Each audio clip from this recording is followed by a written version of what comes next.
So as part of our normal budget revision or amendment process, we typically come to the board as early as the end of January or sometime in February.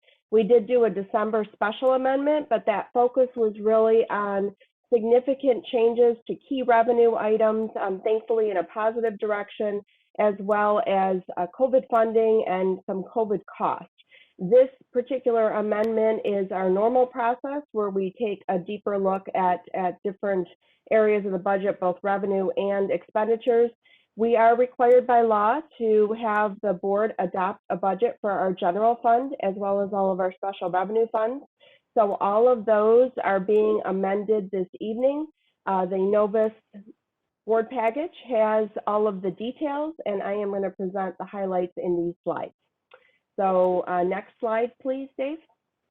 So first on the general fund, next slide. I always like to remind all of us, the general fund is our primary operating fund. It would be like our main checkbook at home. It accounts for the district's core operations, including general education and special education that are our non-center programs, preschool through 12th grade and beyond, including up to 26 years old for special education students. Next slide, Dave.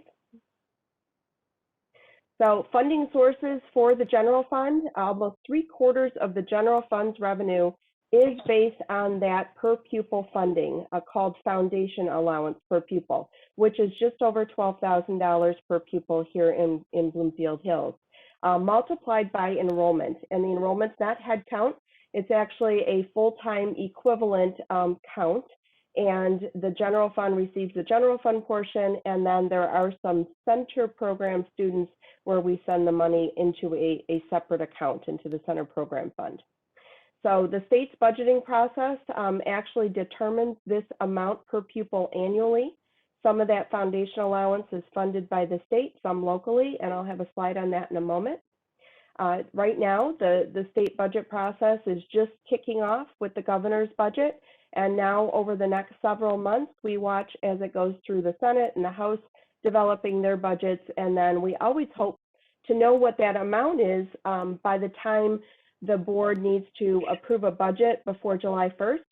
But because the state's year end is September 30th, that did not happen last year. And obviously there was a lot going on. And right now we're not anticipating to know. So we'll do our best to estimate that as we develop next year's budget. Next slide. For the general fund, we start out with that original budget, which is the one that was approved last June, in June of 2020, before the year started, and there were many variables and unknowns at that time. Actually, we were expecting a pretty significant per pupil reduction in funding, but then as it all turned out, by August and actually the last day of September, the state's year end, it was good news that we weren't going to have that reduction, and we remained flat on the foundation, as well as receiving some additional money to account for or cover a lot of the COVID costs that we've been experiencing. So that led to going from the original budget column to the December budget column, a significant difference in the bottom line. So that fund balance as a percent of expenditures is very important, and it is something we measure because of the board policy. And the board policy states that at 20%, that's like a little bit of the cautionary light, where we start talking about what we might have to do to keep it balanced and in line with policy. 15% is the floor, and we are currently, at least, far from the 15%. And the December, and then the last column, which is why I'm here this evening, the mid-year budget, is actually not very different from December. The bottom line is still $200 and some thousand, not too many changes, even in revenue and expenditures, and about 22% fund balance. So far, so good this year. Next slide, please, Dave.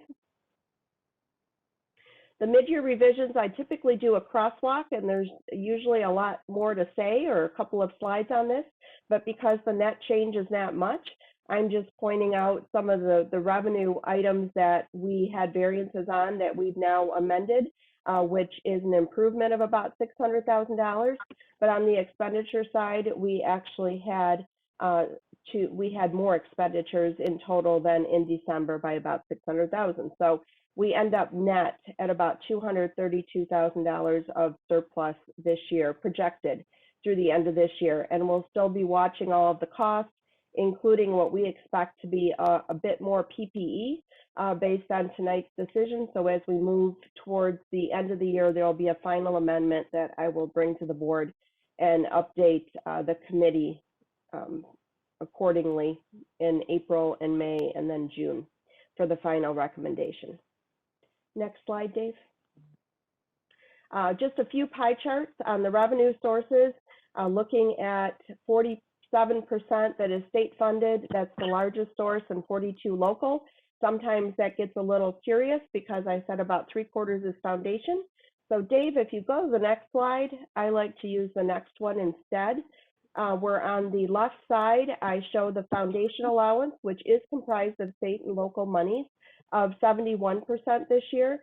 The reason the percent's a little bit lower than we normally see is that orange 14% all the way on the left. The state, in different sections of state funding, did provide monies back in August to help address the costs that school districts have just with COVID, PPE, Bloomfield virtual this year, those types of things. So the mathematical equation reduced the percent for the foundation allowance this year because of that. We don't expect to get that type of bump in funding next year. And then breaking it out between local and state, that's usually a little bit closer, but you can see what is coming locally through our taxpayers, both residents as well as non-residential property, and then the state portion.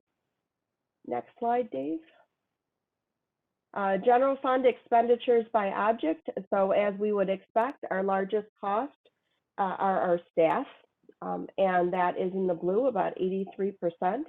Purchase services does include our outsourced services like custodial. And then the bulk, though, as I said, is 83%, and it's about 80 million of our total budget that are our staffing costs. Next slide. So the last slide I have here are special revenue funds. So the special revenue funds, the detail is in the board package. It includes the International Academy, which we are the fiscal agent for a group of 10 districts that participate at the campus, the Oakma campus located in Bloomfield Hills.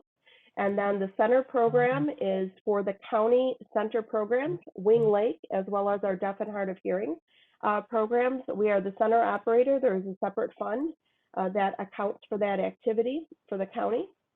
And the Recreation and Community Services Fund, I think, you know, especially in this year of COVID, we know revenues have been down, but everyone has made an effort in with our recreation team, and certainly you saw the activity at many have seen the activity at the farm, doing as much as we can to provide activities for our community and our residents.